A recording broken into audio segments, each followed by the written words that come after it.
ምንም አስደንጋጭ አይደለም፣ አስደሳች ነው። አስደንጋጭ ሁኔታ አሁን እንመለከታለን እናያለን። አሁን የምንገኘው ሀዲያ በሀዲያ ቁሳ በሚባል ቦታ ነው ያለው። ይሄ እጅግ አስደንጋጭ የሆነው ክስተት ሁኔታ ምንድነው የሚለውን ኢንሻአላህ ይብራራልናል ኡስታዝ ሁሴን። 82 አባወራ የነበረበት አካባቢ ነው። ይሄ አካባቢ ግለብያ አብዛኛው ሙስሊም ነበር እና እንደምትመለከቱት ከዚህ አላህ ይርሐማቸው ረህመተን ዋሲያ ቀብር ውስጥ ያሉት በእስልምናቸው በዲናቸው በአቂዳቸው በዛው ላይ ነው ያሉት ቅድመ አያቶቻቸው። የልጅ ልጅ ደግሞ ተቅሪበን ወደ 200 ሺህ ይሆናል ብዛቱ እያለ የልጅ ልጅ እያለ ሲባል ማለት ያ ሁሉ ደግሞ ከፍሯል። አክፍሮት ኃይሎች ጠልፈውታል። እንግዲህ በመግቢያው ላይ እንደሰማችሁት አስደንጋጭ በአንድ አካባቢ ብቻ ከ200 በላይ ሙስሊሞች ከእስልምና በቃም ብለው ወጥተው ከፍረዋል እያለ ነው ኡስታዙ። በእንባ እየተራጩ ነው ዘመዶቻችን። የሚያስለቅስ የደስታ ለቅሶ ከሆነ ዌልካም እንላለን። ጭንቅላት አልባውን እግር አናመልክም እያሉ ይመስለኛል ዋብዮቹ። በቃን ሯጩን ጭንቅላት አልባውን አንገት የሌለው እግርና እጅ ብቻ የሆነውን ጭንቅላት አልባ የሆነውን አካል እንዴት ነው የምናመልከው? ይዘገንናል እያሉ ከእስልምና ለቀው እየወጡ እንደሆነ በራሳቸው አንደበት እያለቀሱ እየተናገሩ ነው። ቲክቶክ ላይ ያሉት ደግሞ ዕለት ዕለት የራሳቸውን ሰው ለማቆየት ደጋግመው ሻዳ ያስይዛሉ። ያለ ውሸት መቆም ስለማይችሉ ታውቁታላችሁ። ቪዲዮአቸውን አንጥቼ ማላሳያችሁ ከነሱ ጋር የነሱን ድራማ ማሳየት ራሱ ለኔ ክብር ስለማይመጥን ለተመልካቾችም ጆሮ ስለምጠነቀቅ እንደዚህ አይነት ቆሻሾችን ድራማቸውን ማሳየትም ዚስ ማች አስፈላጊ አይደለም። ሌሎች ልጆች ለቀው ግን ታዩታላችሁ። ሰው ዕለት ዕለት ቲክቶክ ላይ ያሉት ድራማ ይሰራሉ።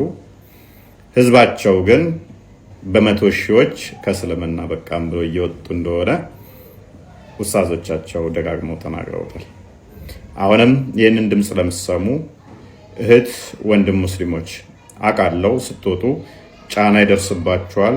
ግድያ አለ፣ ዛቻ አለ፣ ከቤተሰብ ጋር መቆራረጥ ከዘመድ ከአዝማድ ጋር አለ። ቢሆንም ግን ፈጣሪ እንደ አባትም እንደ እናትም እንደ ወንድምም እንደ ቤተሰብም ሆኖ ይደግፋችኋልና ጨክናችሁ ጭንቅላት አልባ ጣዖት ከማምለክ ነፃ ትወጡ ዘንድ ጥሪ ያስተላልፍላችኋለሁ። ከዚህ ጋር በተያያዘ አህመዲን ጀበል በፌስቡክ ላይ ሰሞኑን ላነሳው ጽሁፍ ወይንም ደግሞ ላሰፈረው ብዙዎች አስተያየት ሲሰጡ አይቻለሁ። የአህመዲን ጀበል ጽሁፍ ከኛ ጋር ሳይሆን ሙግቱ መሆን ያለበት ከራሱ ከታሪክ ተመራማሪው ካለው ወይንም ከሚሉት አብዱል ጀሊል ሼህ አሊ ከሚባለው ጋር መሆን አለበት። እሱ ምን ብሏል?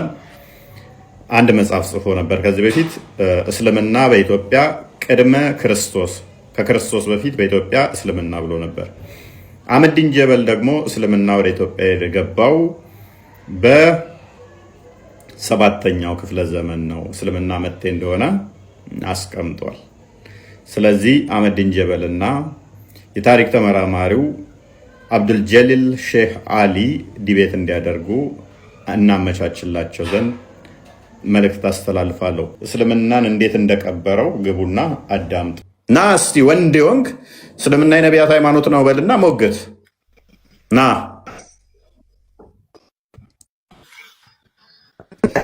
ኢትዮጵያና ሳክል አንተ አሁን ሁለቱ ግልጽ አድርግላቸው ቃል ሜቢ ላልገባቸው መልክ ይሄኛው አህመዲን ጀበል ነው። በጻፈው ጽሁፍ ላይ ምን ብሎ አስቀምጧል? ፌስቡክ ላይ ከሁለት ቀን በፊት እንደምትመለከቱት እስልምናም ክርስትናም ካቶሊክም ሁሉም መጤዎች ነን፣ መጤ ሃይማኖት ነው። እስልምና በ7ኛው ክፍለ ዘመን እንደመጣ አትቶ ጽሁፍ ጽፏል። አህመዲን ጀበል ማለት ነው። ኦኬ አዘ ሴም ታይም ደግሞ አህመዲን እንትና ሼህ ኻሊል ነው ማለት ነው ስሙ። ላውጣውና ላሳየችሁ በፎቶ አብዱል ጀሊል ኻሊል ማለት ነው። ይሄ ሰውዬ ደግሞ እስልምና በኢትዮጵያ ከቀደምት ከክርስቶስ ልደት በፊት የነበረ ነው ብሎ መጽሐፉን ላጽፈዋል። እንግዲህ ማለት ነው ማን ነው ትክክል? ገና እንደውም ወደ እስልምና አስተምሮ አልገባንም። ሁለቱ ዲቤት ማድረግ አለባቸው። ያኛው በ7ኛው ክፍለ ዘመን የመጣ መጤን ይላል። ይሄ ደግሞ ከክርስቶስ ልደት በፊት ሁላ ነበረ፣ ከክርስትና በፊትም ነበረ ይለናል። ስለዚህ ከሁለቱ ማን ነው ትክክል? አህመዲን ነው የምትቀበሉት? ራስ በራሳችሁ አውሩ ዝም ብላችሁ ማለት ነው። ማንኛው ነው ትክክል?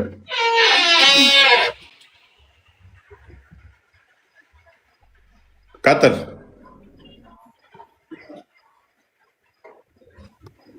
ቀጥላ ራስ በራስ ምናምን ከምትል ቀጥል።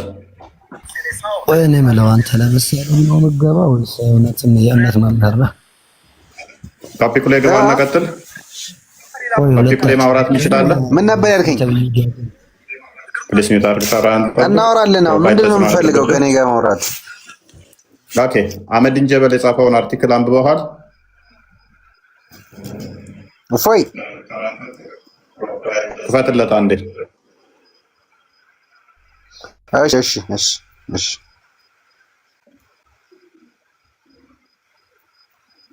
ቃል ክፈተው አንዴ። አህመዲን የአህመዲን ጀበልን አንብበዋል? አህመዲን ጀበል የጻፈውን እችን አርቲክል አንብበዋል? ፌስቡክ ላይ የጻፈውን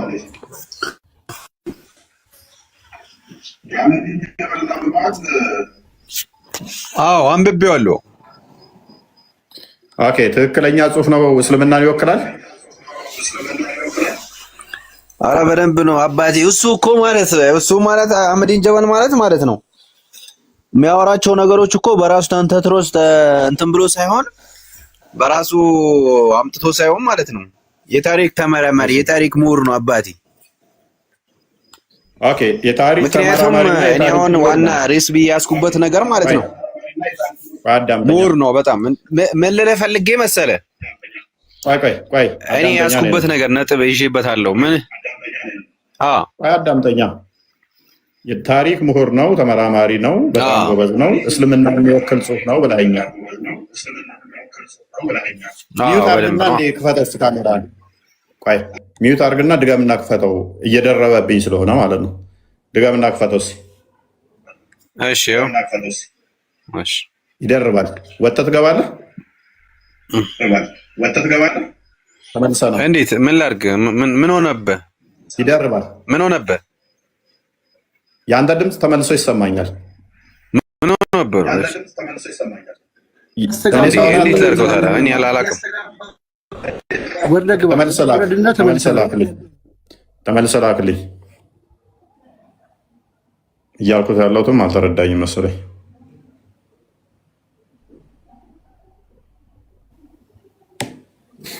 ኦኬ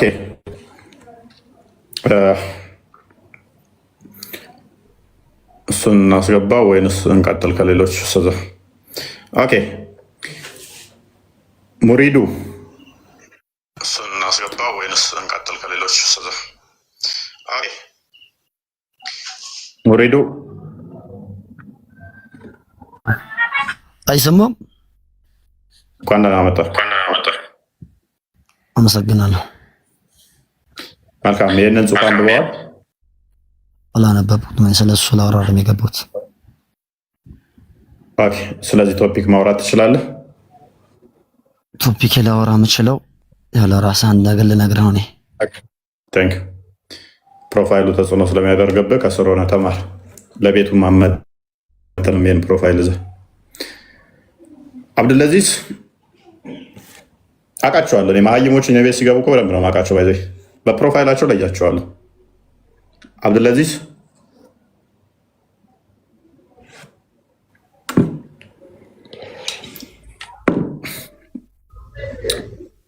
ይሰማል?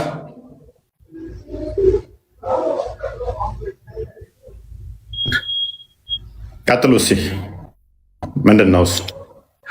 መልካም ሙስሊሞች ቀጥሉ። እንግዲህ ገና ቁርአንና ሐዲስ ሳንከፍት እንደዚህ ከሆኑማ ከባድ ነው ቦስ። ቁርአንና ሐዲስ ሳንከፍት ገና ሁለቱን ኡስታዝ ራሱ ማስታረቅ ከከበዳችሁ ከነቢያችሁና ከአምላካችሁ ጋር ደግሞ እንዴት እንደሚጠረስ ብናሳያችሁ ለሱ በጣም ይከብድባችኋል ማለት ነው። ሁል ጊዜ እየመጡ ተረት ተረት ነው የሚነግሯችሁ፣ ፖለቲካ ነው የሚሰሩባችሁ፣ የሚሸቅሉባችሁ ኡስታዞቻችሁ እስልምናችሁንም እያፈረሱ ነው። ይሄኛው ተነስቶ የሆነ ነገር ሲፈልግ አስመስሎ ጻፈ። በ615 ነው ወደ ኢትዮጵያ እስልምና የገባው አለ። ይሄኛው ደግሞ መጥቶ መጽሐፉን ሲያስመርቅ ደግሞ አብሮት ቁጭ ብሎ ደግሞ እያጨበጨበ አብሮት ያስመረቀና ትክክል ነህ ጎበዝ ሲለው የነበረው ኡስታዝ ነው። ድጋሚ ደግሞ ተቃርኖ የመጣው ይሄኛው ከክርስቶስ ልደት በፊት ነበር ይላል። አያችሁ፣ ሁለቱም ሙስሊሞች የሚወክሏቸው አሉን የሚሏቸው የታሪክ ተመራማሪ ነን ባዮች ናቸው። ጊዜ የሰጠው ቅል ድንጋይ ይሰብራል ነው የሚባለው። ጊዜ ሰጣቸውና እንደፈለጉ ይጽፋሉ። ተረት ጽፎ በቃ ተረት ይጽፉታል። እርስ በርሳቸው ተዛ ይጋጫሉ። አሁን ሐዲስና ቁርአኑን አልለካሁትም እኔ ቪዲዮ ስለሰራሁበት እዛ ሄዳችሁ ታዳምጣላችሁ ዩቲዩብ ላይ ዲቴሉን ማብራሪያውን ከሐዲስ ከቁርአን አንጻር ምላሽ ሰጥቼበታለሁ። ግን ቀለል ባለው እንኳን ላይቭ ላይ ጀግናችን ምናምን ብለው እንደሞቶ ያነሱትን ጽሁፍ ትቀበሉታላችሁ ወይ? ማትቀበል ከሆነ እንቶ ፈንቶ ነው ወይ የጻፈው ኡስታዝ? እቀበለዋለሁ ካልክ እስልምናን በደቂቃ ውስጥ እናፈርስበታለን ማለት ነው በጽሁፍ። አልቀበለውም ካልክ እንዴት ጀግና ልትለው ቻልክ? የማትቀበለውን ጽሁፍ ጽፎ ሼር እና ላይ ኮመንት አድርጎ ግን እምነቱን አፈርድቤ የሚያስበላ ባይዞ አንድም ቦታ ላይ ራሱን እንዳማኝ እንኳን አልቆጠረም ጽሁፉ ላይ ደግሞ ማለት ደስ በሚል ሁኔታ ማለት ነው። ይሄ የሚያሳየው ምንድነው? ዋብያዎች ኮሜንት ራሱ ይጽፉ ነበር። እኛ አሁን ፖስት ፌስቡክ ላይ ስንፖስት ይመጡና ክርስቲያኑ ተሰዶ ሲመጡ ተቀበልናቸው እያሉ ይፖስታሉ። ኢቭን ኢፍ ምን እየጻፉ እንደሆነ አይገባቸውም። ዜድንት አንደርስታንድ ኢቭን ሁለቱ እንደሚጋጩ ከኛ ነው የሰሙት። በእርግጠኝነት መናገር የምንችለው ዛሬ ኦኬ፣ ከአምላካቸው ጋር ከነብያቸው ጋር እንዴት ደግሞ እንደሚጋጩ አያውቁም። ምን እያሩ እንደሆነ እንኳን አያውቁም። ኢሚዲየትሊ ነብያችን የተሳሳተ ነው፣ ነብያችን አህመድ ዲን ጀበል ነው፣ ነብያችን ይሄኛው አብዱል ጀሊል አሊ ካሳ ነው እያላችሁ ነው ያላችሁት። ማነኝ አጨብጫቢ ነኝ ብላለች እንትኗ። ምክንያቱም ለአብዱል ጀሊል አሊ ካሳ ሲያጨበጭበ የነበሩ ሙስሊሞች የአብዱል ጀሊል አሊ ሼክ አሊን አስተምሮ በጥፊ ያጠናግሮ አህመድ ዲን ጀበል ጋርቤጅ ውስጥ ከተተው፣ ሽንት ቤቱ ሲከተው ቁጭ ብለው ደግሞ የአህመድ ዲን ጀበል አጨብጫቢ ሆነዋል። አብዱል ጀሊል አሊን ረስተውታል። መጽሐፏን ረስተዋታል እኮ የሞላው መጽሐፉ እኮ በአራት ወር ለሙስሊሞች እኮ ከባድ ነው። 4 ደቂቃ ይረሳሉ እነሱ። አንተ ጭንቅላት የሌለው እያመለክ ጭንቅላት ሊኖራቸውን ይትቀላል። ከባድ እኮ ነው እነሱ ጋር ያለ መንፈስ። አሁን ነግራቸው እዚህ ገስት ላይ ምን እንደማወራ እንኳን የማይገባቸው ሰዎች 4 ወር ቀላል አድርገው ትቀልዳለህ። ስለዚህ እኛ ደስ እያለን የአህመድ ዲን ጀበልን ጽሁፍ እንደ ክርስትና አንቀበልም። ማንቀበልበት ምክንያት ክፈቷ እንደ ክርስትናው ማንቀበልበትን ምክንያት አፍርሰን እናሳየው በመረጃ። ክርስትና መቼ ነው የመጣው ይላል። ክፈቱ።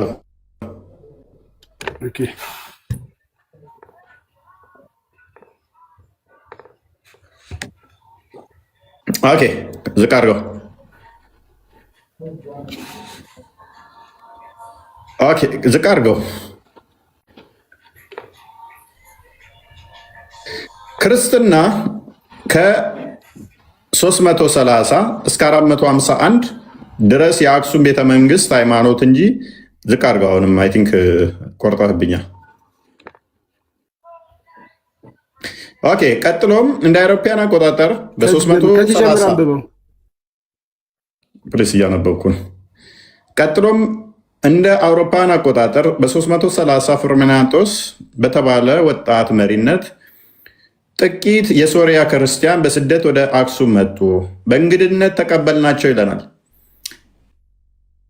እምነታቸውን እንዲሰብኩ ፈቀድንላቸው። ክርስትናን መስበክ ጀመሩ። የአክሱም ንጉሥ ኢዛናን ጨምሮ ከኛ ውስጥ ጥቂቶች ክርስትናን ተቀበሉ። ወጣት ፍርሚናጦስ ጳጳስ ፍለጋ ወደ ግብፅ አመራ።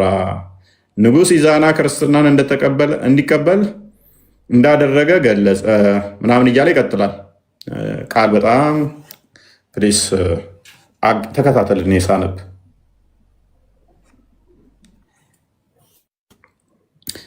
ንጉሱን ክርስትናን ማስነሳት ከቻልክ አንተን ጳጳስ እናድርግህ ብለው አባ ሰላማ ብለው ቀቡት። ክርስትናን የተቀበሉት ኢትዮጵያውያን ደግሞ ከሳቴ ብርሃን ብለው ሰየሙት። መቼ? ክርስትና ከ330 እስከ 400 ድረስ የአክሱም ቤተመንግስት ሃይማኖት እንጂ አጠቃላይ ህዝብ ሃይማኖት መሆን አልቻለም። ስለዚህ እንደ አህመዲን ጀበል አስተምሮ ወይም አርቲክል ጽሁፍ መሰረት ክርስትና ለመጀመሪያ ጊዜ ኢትዮጵያ ላይ ወይም ደግሞ ለኢትዮጵያ የተሰበከው ኢትዮጵያን ውስጥ የገባው በስንት ነው ይለናል? በ330 ነው። ይሄ ቅጥፈት፣ ይሄ ውርደት፣ ይሄ ውሸት ነው። ክርስትና አስቀድሞ በኢትዮጵያው ጀንደረባ ገብቷል። በመቼ? ክርስቶስ ባረገ በአመቱ በ2 ዓመቱ ውስጥ በኢትዮጵያዊ ጀንደረባ ሐዋርያት ሥራ ምዕራፍ 8 አንዴ ክፈተው። ሐዋርያት ሥራ ምዕራፍ 8 ቁጥር 26 አካባቢ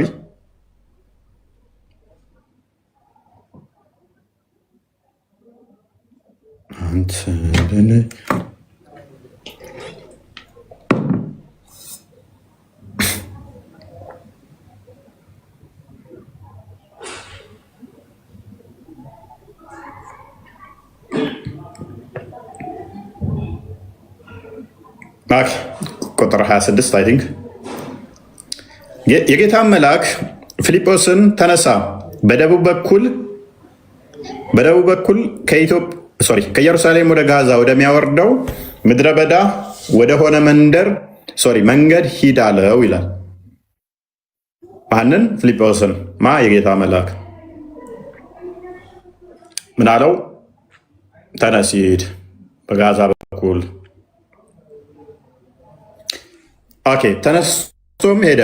እነሆም ህንዳኬ የተባለች የኢትዮጵያ ንግስት አዛዥና የኢትዮጵያ ንግስት አዛዥና ጀንደረባ የነበረ በገንዘቧም ሁሉ ላይ የሰለጠነ አንድ የኢትዮጵያ ሰው ሊሰግድ ወደ ኢየሩሳሌም መጥቶ ነበረ። ምን ሊል ጻፉልኝ እስኪ ኮመንት ላይ። ወደ ኢየሩሳሌም የመጣው የህንዳኬ አዛዥ የንግስቲቱ አዛዥና ጀንደረባ የነበረ በገንዘብ ላይ ሹም የሆነ ወደ ኢየሩሳሌም መጥቶ ነበር። ምን ሊሆን ነው የመጣው? ወደ ኢየሩሳሌም ሊሰግድ ወደ ኢየሩሳሌም ከሄደ ኦልሬዲ አማኝ ነው አይደለም? ኦሪቱን ህግ የሚቀበል የሚያቅ ነው ማለት ነው። ተራ ግለሰብ ነው አይደለም? ምንድን ነው? የንግስቲቱ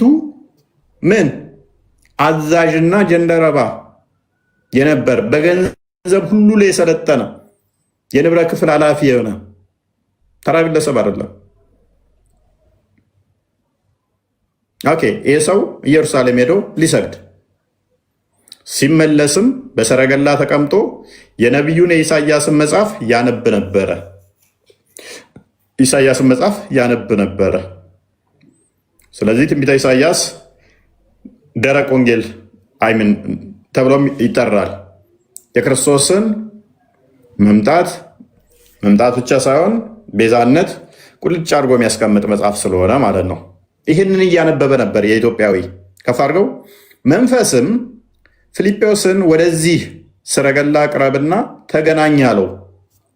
ፊልጶስም ሮጦ የነቢዩን የኢሳያስን መጽሐፍ ሲያነብ ሰማና በውኑ የምታነበውን ታስተውላለህ አለው። እርሱም የሚመራኝ ሳይኖር ይህ እንዴት ይቻለኛል አለው። ወጥቶም ከእርሱ ጋር ይቀመጥ ዘንድ ፊልጶስን ለመነው። ያነበው የነበረ የመጽሐፍ ክፍል ይህ ነበር። እንደ በግ ወደ መታረድ ተነዳ፣ የበግ ጠቦትም በሸላቹ ፊት ዝም እንደሚል እንዲሁ አፉን አልከፈተም። በውርደቱ ፍርዱ ተወገደ፣ ሕይወቱ ከምድር ተወግዳለችና ትውልዱንስ ማን ይናገራል የሚለው ክፍል ነበር ይላል። ከፍ አድርገው። ጀንደረባውም ለፊልጶስ መልሶ እባክህ ነቢዩ ይህ ስለማን ይናገራል? ስለ ራሱ ነውን ወይስ ስለሌላ ነው አለው። ፊልጶስም አፉን ከፈተ። ከዚህም መጽሐፍ ጀምሮ ስለ ኢየሱስ ወንጌልን ሰበከለት። ስለማ? ስለ ኢየሱስ ወንጌልን ሰበከለት። ይሄ ታሪክ መቼ ነው የተካሄደው? በማን የተካሄደው? በፊልጶስ። ፊልጶስ ማን ነው? ከሰባ አርድእት አንዱ ነው። ጌታ ከሾማቸው ከመረጣቸው አይ ቲንክ ሉቃስ ወንጌል ምዕራፍ 10 ላይ 70 አርድእቶች አንዱ ፊልጶስ ነው። በሱ ተሰበከ ማለት ነው ክርስትና። የእንዳኬ አዛዥ በገንዘቧ ላይ የሰለጠነ ጀንደረባው በመንገድም ሲሄዱ ወደ ውሃ ደረሱ። ጀንደረባውም እንሆ ውሃ እንዳልጠመቅ የሚከለክለኝ ምንድን ነው አለው። ማመን ብቻ ሳይሆን በክርስቶስ አምኖም ተጠመቀ። ያመነ የተጠመቀ ይድናል ይላልና ማርቆስ 16:16 ሰው ዳግም ከውሃና ከመንፈስ መወለድ አለበት ብሏልና ክርስቶስ ዮሐንስ ወንጌል ምዕራፍ 3 ቁጥር ከ3-6 ፊልጶስን በፍጹም ልብ ብታምን ተፈቅዶልሃል አለው። መልሶም ኢየሱስ ክርስቶስ የእግዚአብሔር ልጅ እንደሆነ አምናለው። ምን? ኢየሱስ ክርስቶስ የእግዚአብሔር ልጅ እንደሆነ አምናለው።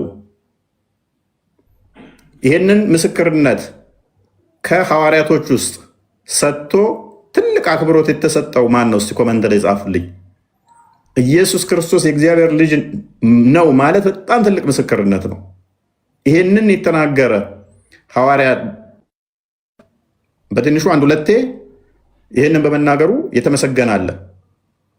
ሐዋርያ ቅዱስ ጴጥሮስ በማቴዎስ ወንጌል ምዕራፍ 16 ላይ ከቁጥር 13 ጀምሮ የሰው ልጅ ሰዎች ማን ይሉታል ብሎ በጠየቀ ጊዜ ክርስቶስ አንዳንዶቹ አንዳንዶቹ ዮሐንስ፣ አንዳንዶቹ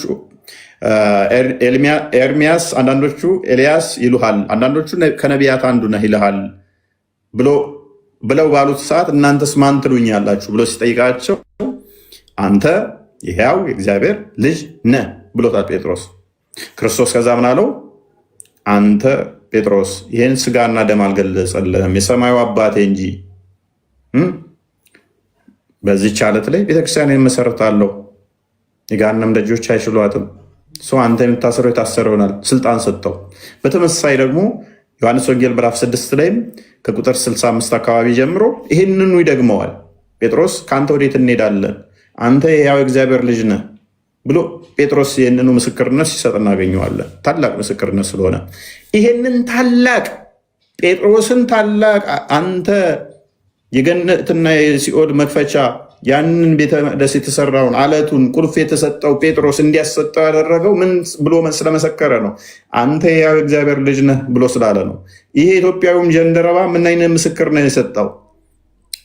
እኔ አምናለሁ የእግዚአብሔር ልጅ ኢየሱስ እንደሆነ ብሎ የባህሪ ልጅ ነው ብሎ አመነ ማለት ነው። ሙሐመድ ከ600 ዓመት በኋላ መጥቶ ግን ሱራ 1988 ላይ አራማን ልጅ የለውም ማለት ለአራማን ልጅን ያዛሉ። ከባድ ንግግር ተናገሩ። ከዚህ ንግግራቸው ባይቆጠቡ ሰማይ ሊቀደዱ፣ ተራሮች ሊናዱ፣ ምድር ልትሰነጠቅ ይቀርባሉ። ለአራማን ልጅን ያዘ ወለደ ስላሉ ይላል። ምክንያት ሱራ 601 ላይ ለእርሱ ሚስት የሌለችው ሲሆን እንዴት ልጅ ይኖረዋል ስላለ ማለት ነው። ስለዚህ ይሄ ክርስትና እንዴት እንደገባው መግባት እንዴት እንደመሰከር አያችሁ አይደለ? መቼ ነው? አህመዲን ጀበል እንዳለው 330 ነው ገና ሐዋርያቶቹ ባሉበት ላይ ይህንን ምስክርነት ለማን የሰጠው? ክርስቶስ ከሾመው ከሰባ አርድእት ፊልጶስ ፊት ቆሞ ፊልጶስ ምን አለ? ከዛ ሰረገላው የሚቆም ዘንድ አዘዘ። ፊልጶስና ጀንደረባው ሁለቱም ወደ ውሃው ወረዱ፣ አጠመቀውም። ከውሃውም ከወጡ በኋላ የጌታ መንፈስ ፊልጶስን ነጠቀው። ጀንደረባው ሁለተኛ አላየውም፣ ደስ ብሎት መንገዱን ይሄድ ነበርና። ፊልጶስ አሁን ወዴት አይምን ጀንደረባ ወዴት ነው የተመለሰው? ወደ ኢትዮጵያ እየተመለሰ ነው ማለት ነው። መጣ ማለት ነው። ያኛውም መንፈስ ወሰደው ማለት ነው። ስለዚህ ክርስትና መቼ ነው ተጠምቆ የገባው? በ330 ነው ኢትዮጵያ ነው። የውጭ አካል ዘውት እንደዚህ መጡ ነው ራሱ ኢትዮጵያዊው ነው። ኢትዮጵያዊው የንግስቲቱ አገልጋይ አስቀድሞ ብሉይ ኪዳንን ሲተገብር የነበረ በብሉይ ኪዳን የነበሩት አይሁዶች ናቸው። በአዲስ ኪዳን ደግሞ ክርስቲያን ናቸው። እዛ የነበረው ክርስትና በኋላ መጤ ነው የሚባል ነገር የለም። የብሉይ ኪዳኑ ስርዓት ሲተገብሩት የነበሩት አሁን ካሉት አይሁዶች ጋር የሚመሳሰልም አይደለም። ይሄ ይመጣል እያሉ ሲጠብቁ ስለነበር ነው ያ ኢትዮጵያዊ ጀንደረባ ሲነገረው ስጠብቀው የነበረው ስናፍቀው የነበረው ይሄን አይደል እንዴ ብሎ ምን ያለው የተቀበለው ያም ነው። አስቀድሞ ትንቢት ተነግሮለታል። ይሄ ጀንደረባ ትንቢተ ኢሳይያስ ምዕራፍ 56 እና እንደከፈተልኝ ትንቢተ ኢሳይያስን ነው እያነበበ የነበረው።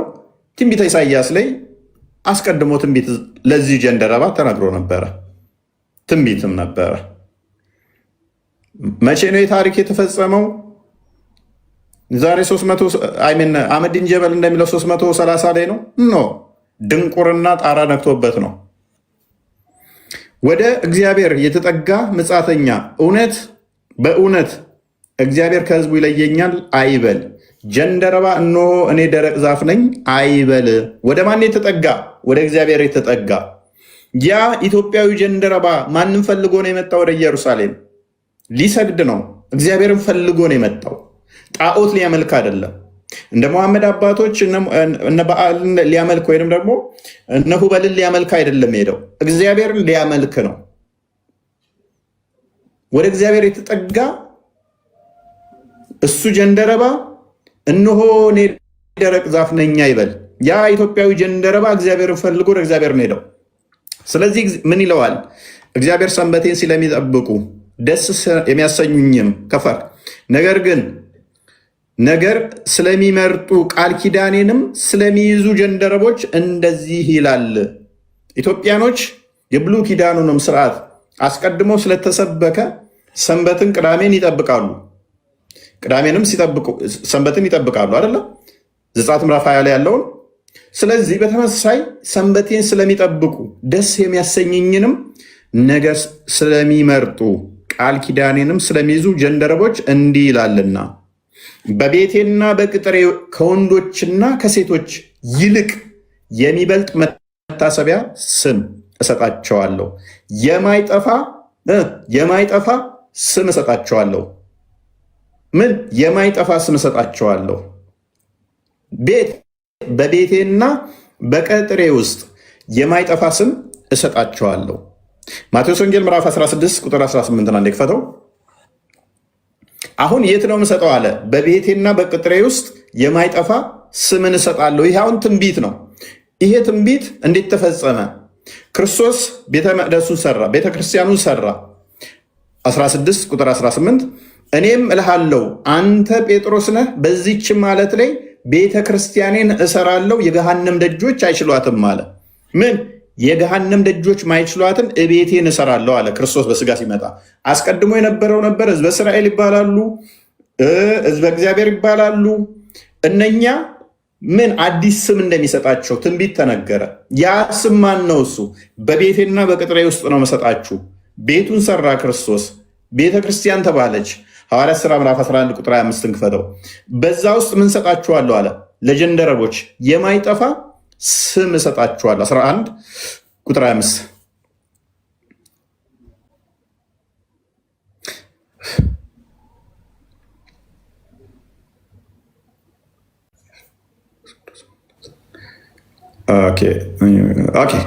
ባገኛቸው ከፍ አድርገው ቁጥር 26 ባገኛቸውም ጊዜ ወደ አንጾኪያ ቁጥር 26 በቤተ ክርስቲያን 1 ዓመት ሙሉ ተሰበሰቡ። ቤተ ክርስቲያኑ ማን የሰራው? ክርስቶስ። በቤቴና በቅጥሬ ውስጥ ማይጠፋ ስም ሰጣችኋለሁ ብሏል። በቤተ ክርስቲያን 1 ዓመት ሙሉ ተሰበሰቡ፣ ብዙ ሕዝብንም አስተማሩ። ደቀ መዛሙርቱም መጀመሪያ ምን ተባሉ? በአንጾኪያ ክርስቲያን ተባሉ። ማን ተብለው ተጠሩ? ክርስቲያን ተባሉ። ትንቢቱ ምን ነበረ? በቤቴና በቅጥሬ ውስጥ ምን ሰጣችኋለሁ የሚል ነው። አዲስ ስም ሰጣችኋለሁ። በፊት ህዝበ እግዚአብሔር ይባላሉ፣ እስራኤል ተብለው ይጠራሉ።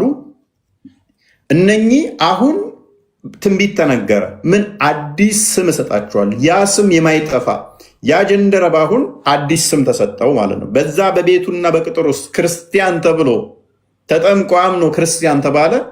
የማይጠፋን ስም ያዘ ማለት ነው። ይሄ ማን ነው? እኛ ኢትዮጵያውያኖችን እኛ ኢትዮጵያኖችን ሪፕሬዘንት የሚያደርግ ማለት ነው። እኛ ኢትዮጵያኖችንም የሚወክል ነው። ስለዚህ በብሉይ ኪዳን የነበሩት እነኛ ህዝበ እግዚአብሔር ሲጠብቁት ነበረ፣ ሲናፍቁት ነበረ። አዲስ ስም እንደሚሰጣቸው ተነግሯቸው ነበረ። ምን የሚባል ክርስቲያን የሚባል በክርስቶስ ክርስቲያን የሚባሉ አዲስ ስም ይሰጣቸዋል። እሱን ተስፋ ያደርጉት ነው እንጂ ክርስቲያን የሚባል ያንኛውን የብሉይ ኪዳኑን የሚቃወም አስተምሮ አይደለም። ያንን ተቃውሞ የመጣም አይደለም።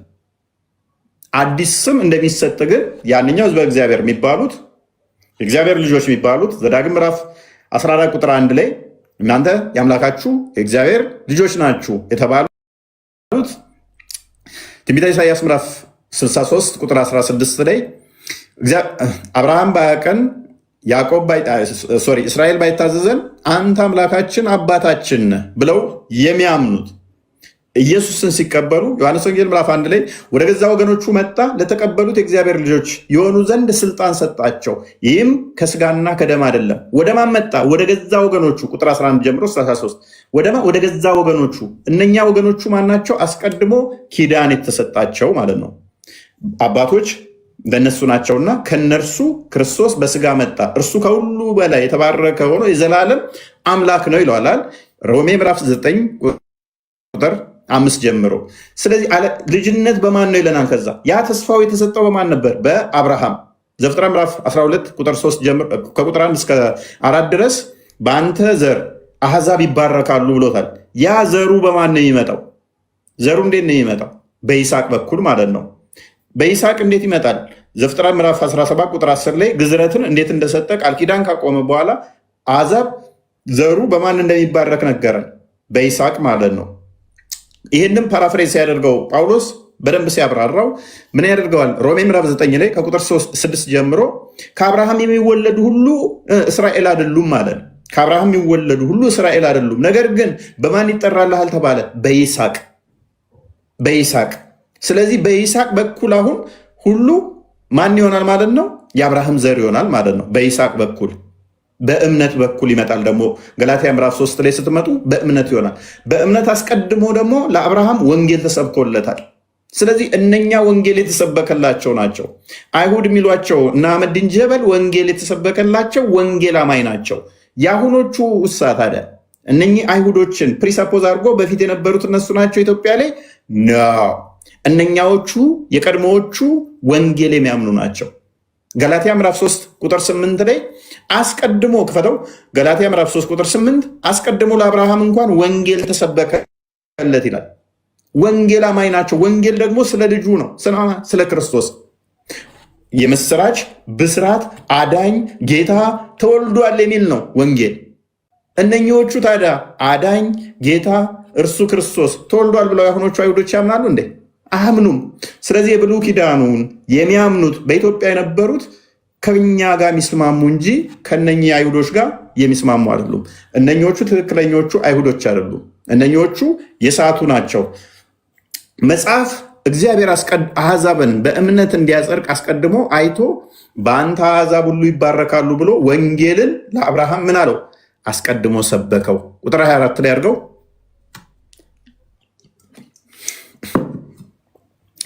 ኦኬ እምነት ሳይመጣ እንደዚህ ሁሉ በእምነት እንድንጸድቅ አንድ ሕግ ወደ ክርስቶስ የሚያመጣ ሞግዚታችን ሆኗል። እምነት ግን መጥቷል አለ። ከእንግዲህ ወዲህ ከሞግዚት በታች አይደለንም አለ። አስቀድሞ በሞግዚት ውስጥ ነበር፣ ሕግ ስለነበረ ዮሐንስ ወንጌል ምዕራፍ 1 ቁጥር 17 ላይ ሕግ በሙሴ ጸጋና እውነት በክርስቶስ ይላል አይደለ? ስለዚህ አሁን ከሞግዚት በታች አልነበርንም ነው። ከፈርክ እምነት ግን መጥቷል። እሺ እምነት ሉክ በእምነት በኩል ሁላችሁ በክርስቶስ ኢየሱስ የእግዚአብሔር ልጆች ናችሁ። አስቀድሞ እነኛ በእምነት ተስፋ እምነት ምንድን ነው? በእምነት በኩል ሁላችሁ በክርስቶስ ኢየሱስ የእግዚአብሔር ልጆች ናችሁ አለን። እምነት ምንድን ነው? እምነት ስለማናየው ነገር ስለ ወደፊቱ ተስፋ የምናደርግበት የሚያስረግጥ ነው። ዕብራውያን ምዕራፍ 11 ቁጥር 1 ላይ ማለት ነው። ዕብራውያን ምዕራፍ 11 ቁጥር 1 ላይ እምነት ስላላየ ነው ስለ ወደፊቱ ተስፋ ስለምናደርገው የሚያስረግጥ ነው። በእምነት እንዳዩ አባቶች እንደተመሰከረላቸው ዕብራውያን ምዕራፍ 11 ሙሉን ስታነቡት እነ አብርሃም እነ ሙሴ ሌሎቹንም የእምነት አባቶችን ተስፋ እያደረጉ አምነውት ነገር ግን ያንን ተስፋውን ሳያገኙ እንደሞቱ ማለትም ክርስቶስ ከመወለዱ በፊት እንዳለፉ ያስቀምጠዋል። ነገር ግን እምነታቸው ምንድነው? ክርስቶስ ይወለዳል ይመጣል ነው እንጂ እንደነኞቹ አይሁዶች ኖ አዳኝ አምላክ አልተወለደም የለም ምናምን የሚል አይደለም። በእምነት አስቀድመው አይተውታል ክርስቶስን። ለዚህ ነው ዮሐንስ ወንጌል ምዕራፍ 8 ላይ ቁጥር 54 አካባቢ ጀምሮ ስለ አብርሃም ታሪክ ባነሳው ላይ ክርስቶስ ምን አለ? አብርሃም ቀኔን ያይ ዘንድ ሐሴት አደረገ አየም ደስም አለው ይላል። በእምነት መነጽር አስቀድመው እነሱ አዩ። አየህ እምነታቸው ከኛ ጋር እንዴት እንደሚመሳሰል ክርስቶስ አዳኝ መሆኑን ቤዛ መሆኑን በእምነት እነሱ አዩ። በእምነት ተስፋ የሚያደርጉትን በእምነት ማለት ነው። ስለዚህ ምን ይለናል? በእምነት በኩል ሁላችሁ በክርስቶስ ኢየሱስ የእግዚአብሔር ልጆች ናችሁና ከክርስቶስ ጋር አንድ ትሆኑ ዘንድ የተጠመቃችሁ ሁሉ ክርስቶስን ለብሳችኋልና። አይሁዳዊ በደንብ አስተውለዋል። አይሁዳዊ ወይም የግሪክ ሰው የለም፣ ባሪያ ወይንም ጨዋ የለም፣ ባሪያ ጨዋ ሰው የለም፣ ወንድ ሴት የለም፣ ሁላችሁ በክርስቶስ ኢየሱስ ከፋርክ አንድ ሰው ናችሁና ከፋርክ ኦኬ እናንተ የክርስቶስ ከሆናችሁ እንኪያዝ የክርስቶስ ከሆናችሁ እንኪያዝ የአብርሃም ዘር እንደ ተስፋውም ቃል ወራሾች ናችሁ። ስለዚህ በደንብ አስተውሉ። የአብርሃም ዘር የሆኑ እኛ የክርስቶስ ዘር ስንሆን የአብርሃም ዘሮች የተለዩ ክርስቶስ ዘሮች የተለዩ አይደለንም። እነ አህመዲን ጀበል ድንቁርናቸው አስቀድሞ ኢትዮጵያ ውስጥ የነበሩት የአብርሃም ዘር ናችሁ እናንተ ደግሞ የክርስቶስ ናችሁ ብሎ ሊከፍለን የሞከረው ኖ። የአብርሃም ዘር ከሆን እኛ የክርስቶስ ከሆንን የማን ዘር ነን? የክርስቶስ ከሆንን የአብርሃም ዘር ነን። የአብርሃም ዘር ከሆን ደግሞ ተስፋው ተሰጥቶታልና ምንድን ነን? ወራሾች ነን።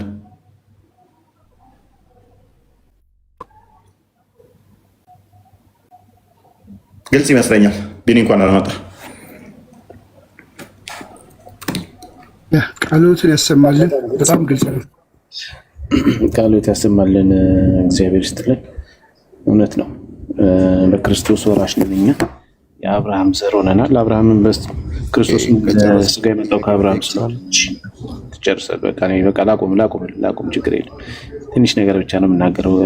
አህመዲን ጀበል የኢትዮጵያ ውስጥ የመንግስት ሃይማኖት የሆነበትን ቀን እንጂ ሃይማኖት የገባበትን ቀን አይደለም የተናገረው።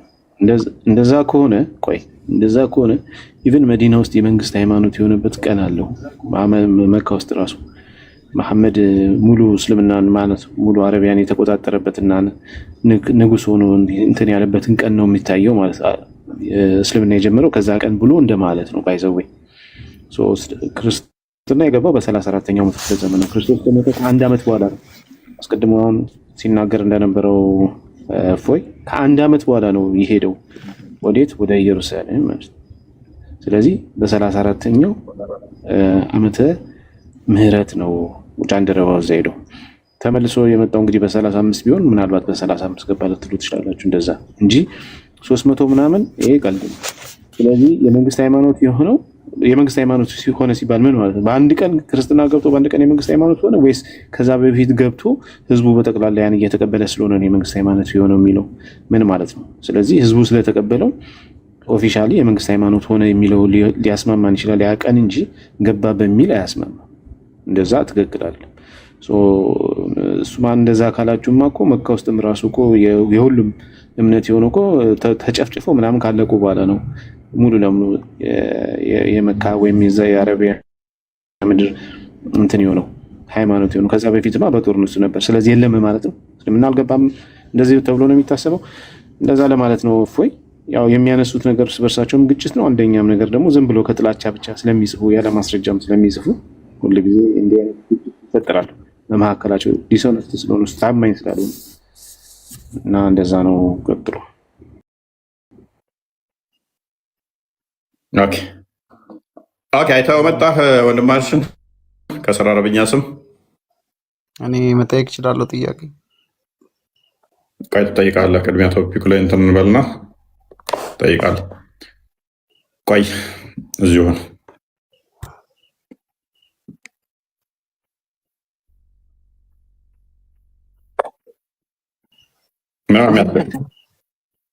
ማለት ማንኛው ነው እያወራለሁ? ማንኛው ነው እያወራለሁ? አይ ቲንክ አብዱ አዚዝ ነህ እያወራ ያለው። ያ ትንሽ ጥብቅና ጥያቄ ጠይቃለህ። ይሰማል? ቆይ ይሰማል? የኛ ኧረ እኔ ነኝ እያወራሁ ያለሁት። ኦኬ። ስለዚህ ቅድም የአህመዲን ጀበል አይሰማችሁም? የኔ ትሰማለህ? የአህመዲን ጀበልን ጽሑፍ አንብቤያለሁ ብለሃል መሰለኝ።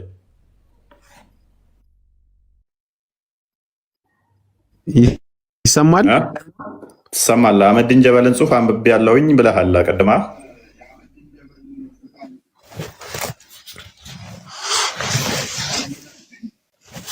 እኔ አሁን ትክክል ነው ብዬ ነው ማምነው። ማንኛውም ሰው አስተሳሰቡ ይለያያል። አንተ ምናልባት ስለሆንክ ላትቀበለው ትችላለህ። መልካም። እስልምና መቼ ነው ወደ ኢትዮጵያ የገባው?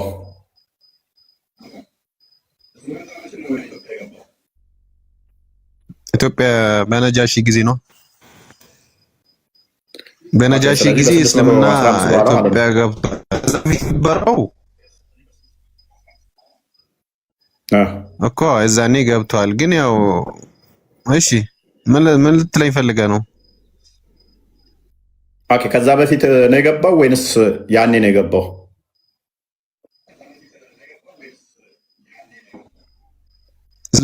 እስልምና እምነቱ ማለት ነው አይደለ?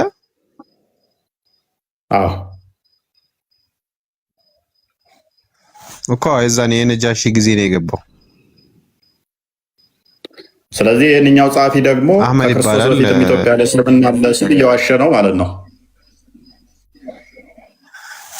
አሁን እኮ እስልምና የዛኔ የነበረው ነገር ማለት ነው። አሁን ለምሳሌ አንተ ነሳራ ነው የምንላችሁ እኛ ነሳራ ነው የምንላችሁ እኛ ማለት ነው። ነሳራ ብለን ነው የምንጠራችሁ። እኔን ተወኝና እስልምና የገባው በ7ኛው ሴንቸሪ ነው ብለኸኛል። ተስማማሁኝ። ይህንኛው አብዱል ጀሊል አሊ የሚባለው ሰውዬ ደግሞ በክርስቶስ ጊዜም እስልምና አለ፣ ከክርስቶስ በፊትም ኢትዮጵያ ላይ እስልምና አለ ብሎ መጽሐፍ ጽፏል። ስለዚህ እየተቀደደ ነበር ማለት ነው። አህመዲን ጀበል ትክክል ከሆነ ይህንኛው ቀደዳ ላይ ነበር ማለት ነው። አሁን እኮ እስልምና የሚለውን ነገር እኮ መረዳት ያለብህ ነገር አንተ ነህ። እስልምና የሚለውን ነገር አሁን ለምሳሌ አሁን እስልምና ማለት የዛኔ ተቀባይነት ያለው እምነት እስላም ነው የሚባለው። የዛኔ ማለት ነው። እስልምና ከመምጣቱ በፊት የነበረው እምነት እስላም ነው።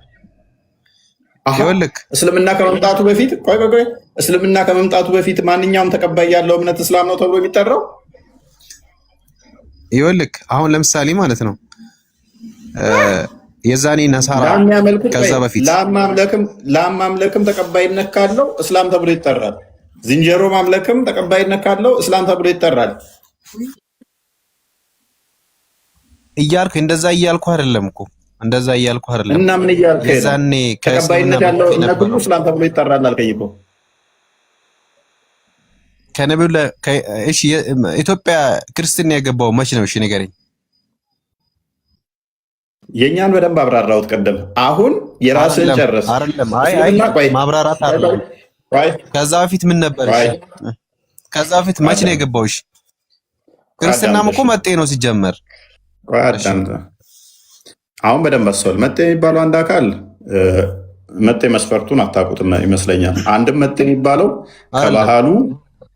ከባህሉ የተለየ ስርዓቱ የተለየ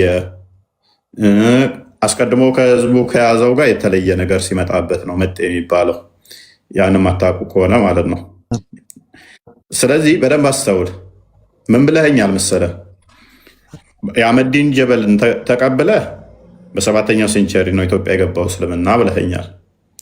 አብዱል ጀሊል አሊ ደግሞ በክርስቶስ ሲወለድ ከሱ በፊትም ኢትዮጵያ ላይ እስልምና አለ ብሎ ጽፏል። አህመዲን ጀበል ነው ወይንስ አብዱል ጀሊል አሊ ነው ትክክል? ሁለቱም ትክክል ናቸው። ኦኬ እስልምና መቼ ነው ወደ ኢትዮጵያ የገባው? እንዴት አድርጌ ላስማማለህ? አይደለም ቆይ ኢትዮጵያ እስልምና ወደ ኢትዮጵያ ችግር የለውም ጥያቄው ላስማማለህ። ኢትዮጵያ ወደ ኢትዮጵያ እስልምና መቼ ነው የገባው? እስልምና ወደ ኢትዮጵያ መቼ ነው የገባው? የነብዩ መሐመድ ሰለላሁ ዐለይሂ ወሰለም ህግጋት ማለት ነው። በነብዩ አልጠየቅኩም እንዴት ወሲብ ማድረግ እንዳለባችሁ ምናምን የመሐመድን ህግጋት አልጠየቅኩም። እሱን ተው፣ ስለ ወሲብ አታወራ አንተ። ይኸውልህ ስለ ወሲብ ብቻ ነው ጭንቅላት ላይ ያለው። ህጉ የመሐመድ ህግ ነው። ወሲብ ነው እንዴ አንተ? እስቲ የመሐመድን ህግ ንገረኝ እስቲ። ከዚህ ውጪ ንገረኝ እስቲ። አምስት ንገረኝ እስቲ። አምስት ንገረኝ። ከዝሙት ውጪ የሆኑት እስቲ አምስት። ከቂጥ የተለዩ አምስት ዘርዝር እስቲ ህግጋቶቹ። ያንተ አፍህ ራሱ ቂጥ ነው። እሺ የቂጥ ወሬ ነው የምታወራው። አፍህ ራሱ ማለት ነው። አሁን ጥራ ህግጋቶቹ። አፍህ ራሱ ቂጥ ነው የሚመስለው። እሺ ነብዩ መሐመድ ሰለላሁ ዐለይሂ ወሰለም በአንተፍ እንደዚህ የሚጠሩ አይደሉም። ስለተሳደብክ አላስወጣህም። አሁን ምክንያቱም አይደለም አስወጣኝ ከፈለክ አንተ ወጣው ስለማታመጣ ማለት ነው። አይደለም እኮ ህግጋቶቹ ነው ንገረኝ። ስለ ወሲብ ምናምን ታወራለህ እንዴ አንተ? ይኸውልህ የአብዱል ጀሊልና የአህመዲን ጀበል ንግግር ላስማማለህ ብያለሁ አይደለ? ስለ ወሲብ ምናምን አይደለም አንተ ማውራት ያለብህ። እሺ የዛኔ ቆይ አትበለኛ ላውራለህ።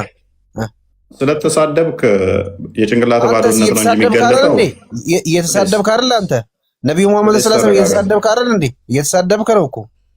ስለ ጮክና ስለተሳደብክ ለውጥ የምታመጣ እንዳይመስልህ። አይደለም አንተ የሁለቱን ንግግር ላስማማለህ እያልኩ ነው። አዳምጠኛ። እሺ የማዳመጥ ችሎታ አለህ? ታዳምጣለህ? እያዳመጥኩ ነው። ተናገር። ኦኬ አህመዲን ጀበል እስልምና መጤ ነው። ወደ ኢትዮጵያም የገባው በ615 በኋላ ነው ብሏል እኮ። የነብዩ መሐመድ ሰለላሁ ዐለይሂ ወሰለም ህግጋት ነው። አዎ እቀበላለሁ። የነብዩ ሰለላሁ ዐለይሂ ወሰለም ህግጋት የዛኔ ነው የገባው። ኦኬ ስለዚህ እስልምና መጤ ሃይማኖት ነው። አስቀድሞ እስልምና የለም ነበረ። መጤ ማለት አንተም እኮ መጤ ነህ ሲጀመር እኮ አንተ የሁለት ሺህ ዓመት እኔ እኮ አልጠየቅኩም። እኔ መጤ ነኝ ብዬ አላምንም። አህመዲን ጀበል ጽሁፉ ትክክል ነው አምንበታለሁ ያልከው አንተ ነህ እንጂ አይደለሁም። መጤ ነን ሲል አዎ ትክክል ነው መጤ ነን ብለህ አንተ ነህ እያመንክ ያለው። መጤ ማለት ነው ሲጀመር እምነቱ ነው የመጣው ወይስ ምኑ ነው የመጣው? በፊት ሀገሩ ላይ ያሌለ እምነት አዲስ የመጣ እምነት ማለት ነው። እሺ መጀመሪያ ምን ነበር? ክርስትና እንደመጣው ማለት ነው። መጀመሪያ ምን ነበር? መጀመሪያ ምን ነበረ? ህዝብ ብቻ ናቸው እምነቱ የለም ብሏል አህመዲን ጀበል። ህዝብ ብቻ ናቸው? አዎ እምነት የለም ብሏል። እሺ እና ከመጣ በኋላ አንተ ተረጋጋ። ቆይ ንገረኝ። አንተ ጨርስ፣ ችግር የለውም። እኔ እጠይቅሃለሁ። አንተም ጠይቀኸኛል፣ እጠይቅሃለሁ። ስለዚህ ፕሊዝ ፓኒክ አታድርግ። ስለዚህ አሁን አብራራለን። ክፈተው፣ መጽሐፉን እንትኑን ክፈተው፣ የአህመዲን ጀበልን ክፈተው። አንተ ጨርስ ሳይሆን እኔም ልጠይቅህ እኮ ነው። ለምን ወደ አህመዲን ጀበል ጨርስ፣ ተቀበለው። ስለዚህ መጤ ነው። አስቀድሞ ሀገርና ህዝብ ብቻ ነበረ። እስልምና በ615 የመጣ ሃይማኖት ነው። ወደ ኢትዮጵያ የገባው ከክርስትና ራሱ በኋላ ነው፣ በፊት የለም ብሎ ነብዩ ሰለላሁ ዐለይሂ ወሰለም የተላኩት ለዓለም ነው። አባዬ ነብዩ ሰለላሁ ዐለይሂ ወሰለም የተላኩት ለዓለም ነው አይደል? ለማን የተላኩት? እኔ አልጠየቅኩም። ከስር ያላችሁ ጭንቅላታችሁ የምትጠቀሙ ምንም ማድረግ አልችልም። ሌሎቹ ሙስሊሞች የሚገቡ እንደዚሁ ነው። አይነው ብዙ የተማራችሁ ማቹ ኢነፍ የሆናችሁ ብዙ ክርስቲያኖችም ሙስሊሞችም ትኖራላችሁ። ምን እየጠየቁት ምን እንዳይመልስ እየታዘባችሁ ስለሆነ በዩቲዩብም እያዳመጣችሁ ነው ያላችሁት። ከዚህ የተሻለ መልስ ሊሰጡ እንደማይችሉ ሁሉም ሙስሊሞችን ታዘቧቸው። በባህሪያቸው ስድባቸውንም መልሳቸውንም ለእናንተ ተዋለው ማለት ነው። እኔ የምጠይቀው ምንድነው፣ እሱ የሚመልሰው ምንድነው፣ ምርጫው ለእናንተ ከስር ትቼላችኋለሁ። ውድ ሙስሊም እህት ወንድሞቼ ከስር የምታዳምጡ ብዙ እያየዋቸው ነው። ገስት ላይም አስተውሉ። በሚመልሱት ስርዓታቸውንም ባህሪያቸውንም መልሳቸውንም አይምሯቸውን አመዛዝኑና ታዘቧቸው። ኤኒዌይስ አህመዲን ጀበል ያለውን ትቀበላለህ አትቀበልም? የመጨረሻ ጥያቄ። እቀበላለሁ። ስለዚህ እስልምና መጤ ሃይማኖት ነው። በ615 ነው ለመጀመሪያ ጊዜ ወደ ኢትዮጵያ የመጣው። እሺ መጣ ነው አይደለ? ዋናው እውነት መሆኑ እንጂ መቼም ይምጣ እቀበለዋለሁ። እኔ እውነት መሆኑ ብቻ ነው እንትን የምለው እኔ። እናመሰግናለን። እኛ የምንፈልገው ይህንን ነው። እስልምና አስቀድሞ ያልነበረ መጤ ሃይማኖት ሲሆን በ7ኛው ሴንቸሪ ነው ወደ ኢትዮጵያም የገባው። ይሄንን ወንድማችን አፍርም አድርጎልናል። አህመዲን ጀበልም ያለው ትክክል ነው ብሏል። አዎ እስልምና እኛ የምንለው መጤ ነው። በ7ኛው ሴንቸሪ ላይ የመጣ ነው። አስቀድሞ ነበር የሚለው ተረት ተረት እነ አብዱል ጀሊል አሊ እስልምና ከክርስቶስ ልደት በፊት እስካሁን ድረስ በኢትዮጵያ ላይ አለ የሚለው ውድቅ ይሆናል። እሱን በጣም እናመሰግናለን። አብዱል ጀሊል አሊ ይህንን መጽሐፍን ቅደድና ሽንት ቤት ተጠቀመው የአህመዲን ጀበል ደጋፊዎች ስለበለጡህ ማለት ነው። ኦኬ ሙና ቀጥል።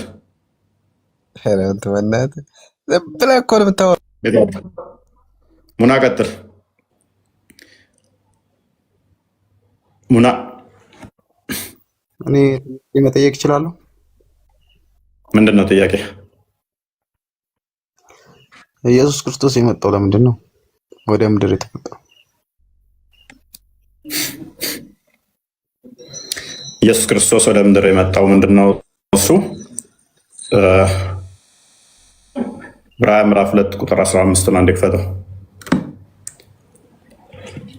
አይ መልሷን ብቻ አትነግርም? ኦኬ ክርስቶስ ወደ ምድር የመጣው ምንድነው? የአጋንንትን ስራ ሊያፈርስ ሰዎች የአጋንንት ቁራኛ እንዳይሆኑ የእግዚአብሔር ልጆች እንዲሆኑ ቤዛ ሊሆን ነው የመጣው። ሰዎች ምን የአጋንንት ቁራኛ ሆነው ከአጋንንት ትምህርት እንዳይቀበሉ የአጋንንትን ስራ ሊያፈርስ ነው የመጣው። ክርስቶስ ከመጣ ካለፈ በኋላ ግን ግለሰቦች መጥተው ከአጋንንት ትምህርት ወስደው እናንተ የእግዚአብሔር ልጅ አይደላችሁ ምናምን ብለው ያስተማሩ አሉ። ክርስቶስ አስቀድሞ ግን ከ600 ዓመት በፊት ከመሐመድም የመጣው ለምንድን ነው? እንግዲህ ልጆቹ በስጋና በደም ስለሚካፈሉ እርሱ ደግሞ በሞት ላይ ስልጣን ያለውን በሞት እንዲሽር ይኸውም ዲያብሎስ ነው። በሕይወታቸው ሁሉ ስለ ሞት ፍርሃት በባርነት የታሰሩ የነበሩትን ሁሉ ነፃ እንዲያወጣ በስጋና በደም እንዲሁ ተካፈለ። ክርስቶስ በስጋ መካፈል በስጋ መገለጥ ያስፈለገው ምንድን ነው? በዲያብሎስ እስራት ውስጥ ያሉትን ነፃ ሊያወጣ የዲያብሎስን ስራ ሊያፈርስ የእግዚአብሔር ልጆች እንድንሆን እርሱ በስጋ ተገለጠ። ማ የእግዚአብሔር ልጅ እርሱ እኛን ነፃ ሊያወጣ የዲያብሎስን ቀንበር ኃይል ሊሰብር በስጋ ተገለጠ። የዲያብሎስ ምስክር አያስፈልገንም። ከዛ በኋላ ዲያብሎስን አሰራሩን ካፈረሰው በኋላ ክርስቶስ ሰንበዲ መጥቶ ከዛ በኋላ ዲያብሎስ እኮ እግዚአብሔር ልጅ የለውም አለኝ ቢለን አንተ የአጋንንትን ስራ ለምን ትቀበላለህ እንለዋለን። ክርስቶስ የአጋንንትን ስራ ካፈረሰ በኋላ 72ኛው ሱራ ቁጥር 3 ላይ አላህ ልጅ የለውም ሚስትም የለውም አጋንንቶች ሲሉ እናንተ ትቀበላላችሁ፣ እኛ እንቀበልም። ክርስቶስ አስቀድሞ የመጣው ለምንድን ነው? የአጋንንትን ምስክር የአጋንንትን ትምህርት ለማፍረስ እኛን ነፃ ሊያወጣን ነው። እናንተ ነፃ አልወጣችሁም፣ የአጋንንትን ትምህርት እየተቀበላችሁ ነው። ኢየሱስ ክርስቶስ ሳይወለድ እናንተ ነፃ ማውጣት አይችልም ነበር? እነሆም የጌታችን ክብር ላቀ ሚስትንም ልጅንም አልያዘም። ይህንን የተናገሩት እነማን ናቸው? አጋንንቶይ። ቁጥር 1 ላይ አድርገው አጋንንቶይ ናቸው የተናገሩት። ክርስቶስ ደግሞ የመጣው ምንድን ነው? ሳይወለድ አይችልም ነበር ወይ እኮ መልስላለ። ኦኬ ወደ ቀጥተኛ ምራሩ ቀጥተኛ ጌታችንን አንድንም እናጋራም አሉ። እነኚህ ማን ናቸው የተናገሩት? ጅኒዎች ማለት ነው። ጅኒዎች። ቁጥር 2 ላይ ያደረግከው ሰውዬ መሐመድ ወይ በል እነሆ ከጅኒ የሆኑ ጭፍሮች ቁርአንን አደመጡ፣ እኛ አስደናቂ ቁርአንን ሰማን አሉ ማለት ወደ እነርሱ ተወረደ። ስለዚህ ክርስቶስ በስጋ የተገለጠው ለምንድን ነው? የአጋንንትን ስራ ሊያፈርስ እኛን ከአጋንንት ስራ ነፃ ሊያወጣ ሞትን ሊሽር ነው የመጣው። የአጋንንትን ምስክር የሚቀበሉ አጋንንትን ያነገሱ እስቲል አዳምጣ በእስራት ላይ ናቸው ያሉት። ለምንድን ነው? ሳይወለድ ማዳን አይችልም ወይ? የማቻል ፖቴንሻል ጉዳይ ከሆነ ፈጣሪ ማዳን ይችላል። ነገር ግን ክርስቶስ አስቀድሞ ነቢያቶች ክንድህን ላክ፣ አድነን፣ ውረድ፣ ተወለድ እያሉ ትንቢት ሲናገሩ ነበረ በስጋ እንደሚገለጥ። ምክንያቱም ሞት የመጣው የሰው ልጅ ነው። ዲያብሎስ ያሸነፈው የሰውን ልጅ ነው። ዲያብሎስ ያሸነፈው የሰውን ልጅ ነው። ዘፍጥረት ምዕራፍ 3 ላይ ቁጥር 15 ላይ በአንተና በሴቲቱ በዘርና በዘሯ መካከል ጠላትነትን አደርጋለሁ እርሱ ራስ ራስን ይቀጠቅጣል፣ አንተ ሰኮናውን ትነክሳለህ ይላል አይደለ? ያ ትንቢት የተነገረው ለሰው ልጅ ነው።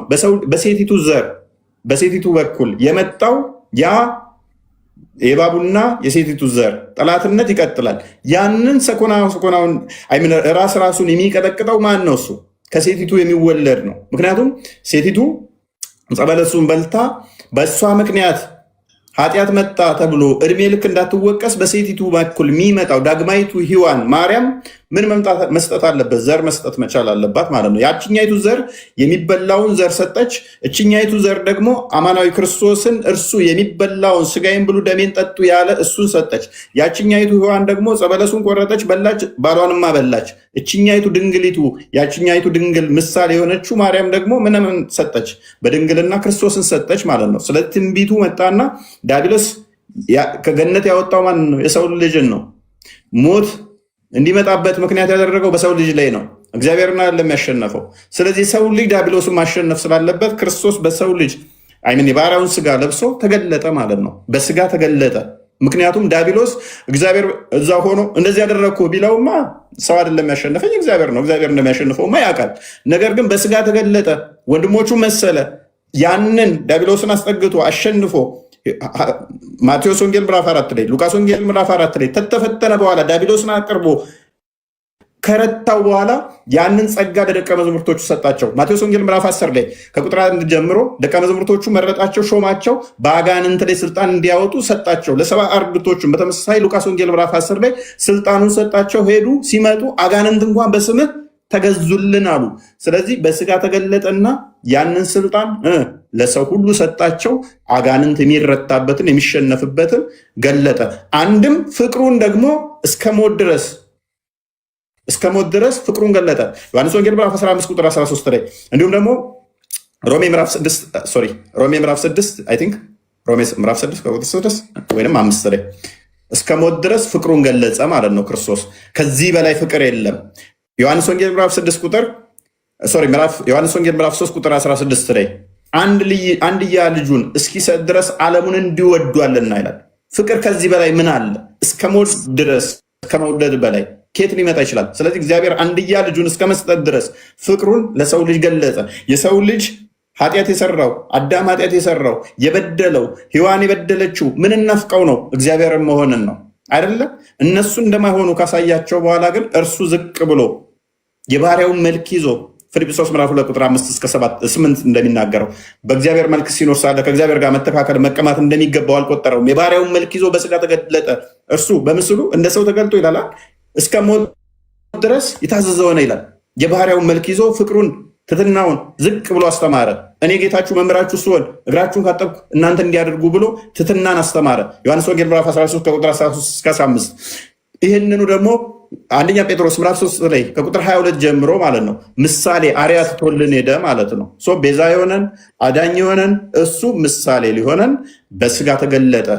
በስጋ ተገልጦ አዳነን። ቤዛ ልሆናችሁ ላገለግላችሁ መጥቻለሁ አለና ማቴዎስ ወንጌል ምዕራፍ 20 ቁጥር 28 ላይ፣ ማርቆስ 10 ምዕራፍ 15 ላይ የሰው ልጅ ሰውን ሊያገለግል ነፍሱን ስለሌሎች ቤዛ ሊሰጥ መጣ እንጂ እንዲያገለግሉት አይደለም። እንድናገለግለው አይደለም የመጣው፣ ሊያገለግለን ትሕትናን፣ ፍቅርን ሊያስተምረን፣ ፍቅሩን ሊገልጽልን መጣ። ከዚህ በላይ ፍቅር የለም ይላል። አንደኛ ዮሐንስ ምዕራፍ 4 ቁጥር 4 ላይ፣ አንደኛ ዮሐንስ ምዕራፍ 4 ቁጥር 8 ላይ፣ አንደኛ ዮሐንስ ምዕራፍ 4 ቁጥር 16 ላይ እግዚአብሔር ፍቅር ነው፣ ፍቅር የሌለው እግዚአብሔርን አያውቅም ይላል። ፍቅር የሆነው ከኛ ምንም ሳይፈልግ ጠላቶች ገና ሳለን ፍቅሩን በምን ገለጸ? አንድ ልጁን ልኮ እስከ ሞት ድረስ ወዶን ተገለጠ። በሞቱ ሞትን ሽሮ ከዲያብሎስ እስራት ነፃ ወጣን። ስለዚህ እኛ ነፃ ነን። የሞት ፍርሃት የለብንም። አንደኛ ቆሮንቶስ ምዕራፍ 15 ላይ ከቁጥር 12 ጀምሮ ሞት ወይ መውጊያ ሄዳል እስኪባል ድረስ ሞት ተገደለ በክርስቶስ ነፃ ወጣን፣ ህይወት ተሰጠን፣ ሞት ተወገደልን ማለት ነው። ብንሞት እንኳን በክርስቶስ ሕያው እንድንሆን ዮሐንስ ወንጌል ምዕራፍ 11 ቁጥር 25 ላይ የሚያምንብኝ ቢሞት እንኳን ሕያው ይሆናል፣ የሚያምንብኝ ቢሞት እንኳን ሕያው ይሆናል አለ። ስለዚህ ታምኑብኛላችሁ ወይ? አዎ እናምንበታለን። ክርስቶስ ለምን ተገለጠ? ሞቱን በሞት ሽሮ ከዲያብሎስ እስራት ነፃ ሊያወጣን ተገለጠ። ነገር ግን በእስልምናው አላህ ከሌሊቱ 1/3 ላይ ሁል ቀን ይወርዳል። ለምን? ጸሎት ለመስማት። ማነው እሱ ይቅርታ የሚጠይቀኝ ይቅር የሚለው? ማነው ምህረት የሚጠይቀኝ የመምህራው ይላል። አላህ እዛው አርሽ ላይ ሆኖ እንደዛ ማለት መማር አይችልም ነበር? ይቅር ማለት አይችልም ነበር? በየቀኑ ለ2000 ምናምን ዓመት ሙሉ መጥቶ እጁን ዘርግቶ ምን ይላል? አላህ የመምህራው ይቅርታ የምጠይቀው እያለ ይለምናል። የት ቅርቢቱ ሰማይ ላይ መጥቶ አናየው? ምን አመላለሰው? እዛው አርሽ ላይ ቁጭ ብሎ ይሄን ማድረግ ስላልቻለ ነው? ይሄን ማድረግ ስለማይችል ነው? ሁሌም ሌሊት ወደ ቅርቢቱ ሰማይ እየመጣ እጁን ዘርግቶ ማነው ምህረት የሚጠይቀኝ የምምረው? ማነው ይቅርታ የሚጠይቀኝ ይቅር የምለው የሚለው? ምን አስፈለገው? ለምንድን ነው? ራስ ጨረስክ? አዎ። እኔ የምጠይቅህን ብቻ ትመልስልኛለህ? የጠየቅከውን ነው የመለስኩልህ። አላህ ግን ለምንድን ነው እሱ ሁሌም የሚወርደው? አይ የምጠይቅህን ብቻ መልስልኝ። እኔ እየጠየቅኩ ነው እኮ አንዴ። ከዛ በኋላ ችግር የለውም ትጠይቀኛለህ። ቀጥል። አንድ ጥያቄ ፈቅድልሃለሁ። ይበቃል። ፈጣሪ ከሞተ በኋላ እንደ ሰው አምሳል ነው ያለው አይደለ? ምን ማለት ነው? ከሞተ በኋላ እንደ ሰው አምሳል ነው ያለው? ማን ነው? ምንድን ነው ጥያቄ? ከሞተ በኋላ እንደ ሰው አምሳል ነው ያለው? ምን ኬት ያመጣው ጥያቄ? የሞተው የሰው አምሳሉ ነው አይደለ? እንደ ሰው ተፈጥሮ ነው የሞተው። የትኛው ጥቅስ ላይ ነው የሞተው የሰው አምሳል ነው ምናምን የሚል ኬት አመጣ? እንደዚህ ጥቅስ ያልኩህን ስማኝ እስቲ መጀመሪያ። ሰማሁ። ሰቀለ የሰው አምሳል ሆኖ የተሰቀለው አይደለም? ምንድን ነው እያልክ ያለው? እሺ ካረገ በኋላ አምሳል ስትል ምን እያልክ ነው? አምሳል ስትል ምን እያልክ ነው? የሰውን አምሳል ይዞ አንድ እሱ የተወለደው አምሳል ስትል ምን ሳይሆን አምሳል የመመሰል ጉዳይ የቁርአኑን ሱራ 7 157ን እየጠቀስክ ነው? 58 በዚህ አካባቢ ነው። በእናንተ ነው። በእናንተ ፍጹም ሰው ነው፣ ፍጹም አምላክ ነው አይደለ? እሺ ጎበዝ፣ ቀጥላ። ልክ እንደዛ ነው ያልኩህ። ፍጹም ሰው ሆኖ በመጣ ሰዓት ላይ ምግብ ይበላል፣ ይጠጣል። ሲሰቀልም ደግሞ እንደ ፈጣሪው ሳይሆን የሰው አምሳሉ ነው የሞተው አይደለ? ምንድን ነው ጥያቄ? እሺ ጥያቄ ምንድን ነው? እና ከ3 ቀን በኋላ ከተነሳ በኋላ የሰው አምሳል የለውም ማለት ነው። እሱ ምንድን ነው የምታወራው? ምንን ከምንድን ነው የምታገኘው? የምታገናኝ የእኛን እምነት ታውቃለህ? እኛ ምን አላውቅም፣ ስለማቅ ነው እኮ የምጠይቀው። ካረገ በኋላ እሺ ጎበዝ፣ አዳምጥሽ። ስለዚህ እኛ ከተዋህዶ በኋላ መለኮት ከስጋ የተለየ ለየብቻ ምናምን የሚል አስተምሮ የለንም። እነሆ ድንግል ትጸንሳለች ትወልዳለች ተብሎ ትንቢት ከተነገረላት እሱም ገብርኤል መጥቶ ታበሰራት በኋላ ሉቃስ ወንጌል ምዕራፍ 1 ቁጥር 26 ላይ በዛው ቅጽበት ላይ ቃል ስጋ ከሆነበት ቅጽበት ጀምሮ መለያየት የሚባል አስተምሮ በእኛ ዘንድ የለም። ወጣ። ስለዚህ መለያየት በሌለበት ላይ እንትኑ ተመስሎ እንደዚህ ሆኖ ምናምን የሚባል ነገር የለም። ለመለኮት ወርድ ቁመት ታች ላይ ታይ የለውም። መለኮት በሁሉ የሞላ በሁሉ ያለ ነውና፣ ነገር ግን በስጋው መለኮት ሙላት ተገልጾ ይኖራልና ቆላስይስ ምዕራፍ 2 ቁጥር 9 ላይ ማለት ነው። የመለኮት ሙላት በሰውነቱ ተገልጦ ይኖራልና ስለሚል ማለት ነው። ስለዚህ መለኮት ላይ ታች የሚባል የለውም፣ እዛ የሚባል የለውም። በሁሉ የሞላ በሁሉ ያለ ነውና፣ ስለዚህ ክርስቶስ በስጋ የተገለጠ ሕያው አምላክ ነው። ክርስቶስ በስጋ የተገለጠ ሕያው አምላክ ነው። በስጋ ሲገለጥ እርሱ በምድር እየታየ በሁሉ የሞላ በሁሉ ያለ ነው። ዮሐንስ ወንጌል ምዕራፍ 1 ቁጥር 10 ላይ እርሱ በዓለሙም አለ ይለዋል። ቃል በሁሉ ያለ ነውና። ዮሐንስ ወንጌል ምዕራፍ 1 ቁጥር 18 ላይ በአባቱ እቅፍ ያለ አንድያ ልጁ እግዚአብሔርን ተረከው ይላል። ማንም ያየው የለ አብን፣ ነገር ግን በአብ እቅፍ ያለ ተረከው ይላል። ከነሱ ጋር ያለው አብ በሁሉ ነው ያለው፣ በአብ እቅፍ ያለው ይለዋል። በሁሉ የሞላ በሁሉ ያለ ስለሆነ ማለት ነው። ዮሐንስ ወንጌል ምዕራፍ 3 ቁጥር 13 ላይ ከሰማይ ከወረደ በቀር ወደ ሰማይ የወጣ የለም፣ እርሱ በሰማይ የሚኖር የሰው ልጅ ነው ይላል። በምድር የኖረ በሰማይ የሚኖር የሰው ልጅ ብሎ ራሱን ያው በያዘው ስጋ በሰማይም እንዳለ ክርስቶስ ነገረ። ስለዚህ እንዴት? ምክንያቱም የመለኮትን ባህሪ ገንዘብ ስላደረገ ስጋ ማለት ነው። በመለኮት ተነገረ ማለት ነው። በስጋ እያዩት በምድር እያዩት በሰማይ አለ አይደለ? በሰማይ የሚኖረው የሰው ልጅ ነው አለ በምድር እየኖረ። ስለዚህ የመለኮትን ገንዘብ ስላደረገ በመለኮት ተጠራ ማለት ነው። ስለዚህ ሲሞት የሚለው በሰው መልክ በዚህ ምናምን መለኮትና ስጋ የተለያዩ ለየብቻ ናቸው ያሉት ብለን አናምንምና ሞት ስጋ ከነፍስ መለየት ነው። ሞት ስጋ ከነፍስ መለየት ከሆነ በመቃብር ስጋው 3 ቀን 3 መዓልት ወደ መቃብር ሲወርድ ስጋው ወደ መቃብር ሲወርድ ነፍሱ ወደ ሲኦል ሄዳ ሲሰብክ በዛ መለኮት በሁሉ የሞላ ነውና ከስጋውም አለ ከነፍሱ ጋርም አለ። ስጋው ነፍስ የተለያት መለኮት የተዋሃደው ነው። ስጋ ነፍስ የተለየው መለኮት የተዋሃደው ነው። በመቃብር ውስጥ ላሉ በስጋ ሄዶ ከርሰ ምድር ውስጥ ላሉ በመቃብር ላሉ ሰበካቸው ማለት ነው። ነፃ ወጣቸው ማለት ነው። በነፍስ ሄዶ በሲኦል ያሉትን ሰበካቸው። So, what was his question? ቢኒ ምንድን ነው ጥያቄው? ቢበቃንስ?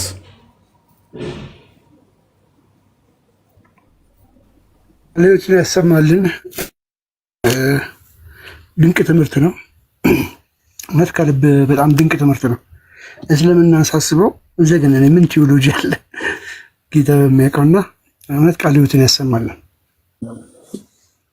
በዚህ ጆሮአችን መጽሐፍ ከፍተን ኧረ በጣም ድንቅ ነበር። የእስልምና መጽሐፍ ከፍተንማ ጆሮአቸውን አናቆሽሽም። ጽድት ታረግን ያለውን ነገር የጸዳውን አናበላሽም ትላለህ። ቶፒኩ ላይ ብቻ ፓራፍሬዝ አድርግበትና ጠቅላላ ፎጋሪ ብሏል። ከምር መጽሐፉን ይዤ ቅድም ያወራውን እንዴት ልክፈቶ ደበረኝ ለራሴ። አሁን እሺ ሀሳብ ስጡና እንጨርስ። በቃ ደከመኝ። ስራ ነው የዋልኩት፣ ስራ ላይ ነው የዋልኩት፣ ደክሞኛል። እንትን በሉት እና ጨርሱ። እንግዲህ ቶፒካችን የነበረው ኢትዮጵያዊ ጃንደረባን አይተናል። ክርስትና እንዴት ወደ ኢትዮጵያ መጣ ሲባል አስቀድሞ የአይሁድነት ነበር ያለው ብለው ነበር አህመዲን ጀበል። እሱም ትግል ስህተት እንደሆነ አሳይተናል፣ በደንብ ተምረንበታል። ከምንም በላይ ግን እስልምናን እርስ በርሱ ሀዲስ ውስጥ አልገባንም። በነገራችን ላይ ሀዲስ ውስጥ አንገባ ነው የሁሉ ብጥብጥ የመጣው እንጂ ገና ቁርአን ውስጥና ሀዲስ ውስጥ ስንገባ እነዚህ ሰዎች የሚናገሩት ነገር እስልምናቸውን ነቢያቸውን እያፈረሱት ነው። ነቢያችሁ ከዚህ በኋላ ወይ አህመዲን ጀበል ነው ወይ ደግሞ ሼህ ማን ነው አሊ ካሊል ነው ምናምን ስሙ አያዝልኝም እሱ ነው የሚሆኑት።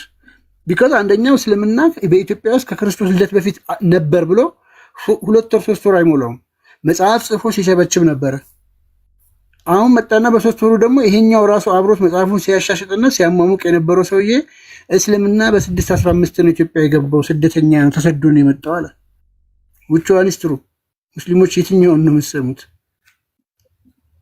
አክቹሊ ሁለቱም ከነብያችሁም ከአልመላካችሁም ጋር አይስማሙም። ግን ሁለቱን ራሱ እስኪያስታርቋቸው እና እንደዚህ መጫወቻ አትሁኑ። አንድ ሙስሊም እንኳን አትሊስት ኮንትራዲክት እንደሚያደርግ አልገባውም እስከዛሬ ድረስ እና ወታችሁ ኖ ልትሉ ይገባል። ይሄ ተገቢ አይደለም ልትሉ ይገባል። ስህተት ነው ልትሉ ይገባል። አይናችሁ እያየ አንድ ነገር ነጭ መሆኑን 1000 ሰው ነጭ እንደሆነ አይቶት ሳምበዲ መቶ ጥቁር ነው ሲላችሁ እሺ ጥቁር ነው በማለቱ እሱ ተገቢ ነው ብዬ አይደለም። ምክንያታዊነት የጎደለው ሀሳብ ነውና ሙስሊሞች ንቁ ለማለት እንወዳለን። ቢኒ ካለ ሀሳብ ካለ ቀጥልና እንጨርስ። ቤላ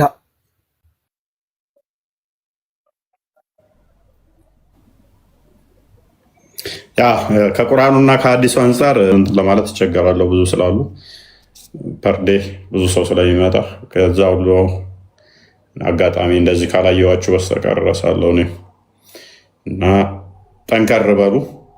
ያው ፈተና ምድራዊ ላይ ቢገጥማችሁም ሰማያዊውን እያሰባችሁ ወደፊት ተጓዙ ማለት ነው። እኔ ስለዛሬ ብቃን። ሁላችሁም ሰላም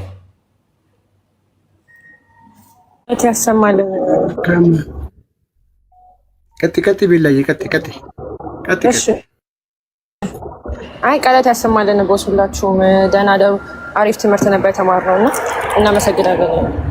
ደህና ደሩ። ጆሲ ሰላም ብያለሁ። ሶሪ እኔ ራሴ አላወኩም በሁለተኛው አካውንት ስለመጣው ነው። እንዴት ነህ? ሰላም ብያለሁ።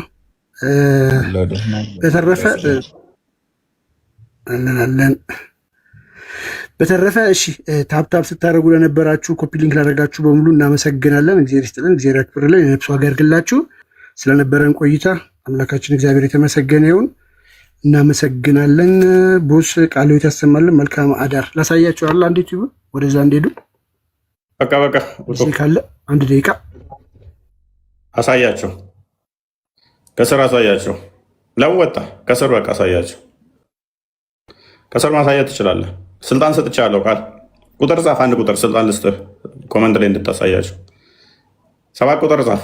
አንድ ቁጥር አትጻፉ። 7 ቁጥር ጻፍ። 7 ቁጥር ጻፍ ነው ያልኩህ።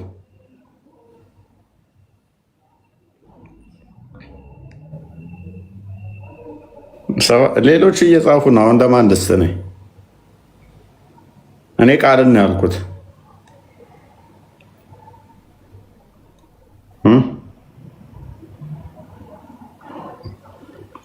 በቃ 9 ቁጥርን ጻፍ።